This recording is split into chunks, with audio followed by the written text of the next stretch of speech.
Unit 5th का एक छोटा सा इंपॉर्टेंट क्वेश्चन है जो आ सकता है, बहुत ज्यादा इसके चांसेस है। Difference between realisation account and revaluation account. सबसे पहले आप सुनिए कि रियलाइजेशन अकाउंट क्या होता है। जब कोई पार्टनरशिप फर्म बंद होती है, डिसॉल्यूशन होता है पार्टनरशिप का, उस समय सारी एसेट्स और लाइबिलिटीज को क्लोज किया जाता है। एसेट्स को बेचा जाता है, लाइबिलिटीज का पैसा चुकाया जाता है, जिसे उसके लिए जो अकाउंट बनता है वो रियलाइजेशन अकाउंट बनता है। अब रिवैल्यूएशन अकाउंट क्या है? तो जब चालू व्यवसाय की संपत्ति और दायित्वों का प्रेजेंट वैल्यू हमें पता करनी हो, करेंट बिजनेस का प्रेजेंट वैल्यू जब हमें पता करना हो, तब हमारा रिवैल्यूएशन अकाउंट बनता है। इन दोनों में मेन डिफरेंस क्या है? तो सबसे पहले हम देखते हैं रीजन, काउजेज या कारण। तो वसूली खाता है या रियलाइजेशन अकाउंट कब बनाया जाता है? जब फर्म खत्म हो। और रिवैल्यूएशन अकाउंट कब बनाया जाता है? यहां पर रिवैल्यूएशन अकाउंट कब बनाया जाएगा? ये भी फर्म को खत्म करके नए तरीके से स्टार्ट करने के लिए फर्म को फिर बनाते हैं हम, परंतु इसको बनाना ऐच्छिक है और ये अनिवार्य, मतलब ये बनाना एसेंशियल है, जबकि ये हमारी इच्छा पर है। हम चाहेंगे तो बनाएंगे, वॉलेंटरी है, नहीं चाहेंगे तो नहीं बनाएंगे। सेकंड है द नेसेसिटीज, अनिवार्यता। तो रियलाइजेशन अकाउंट बनाना बहुत ज्यादा जरूरी है।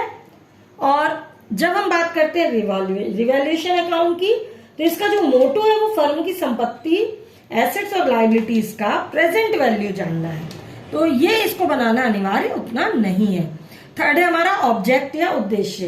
ये बहुत ही सरल है बेटा, इसका आंसर आप ध्यान से सुनो, आपको समझ में आ जाएगा, आप पेपर में आएगा तो लिख लोगे। इसका उद्देश्य क्या है?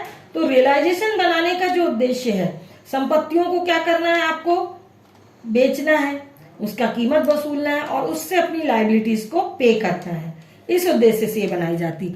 जबकि रिवैल्यूएशन अकाउंट क्यों बनाया जाता है?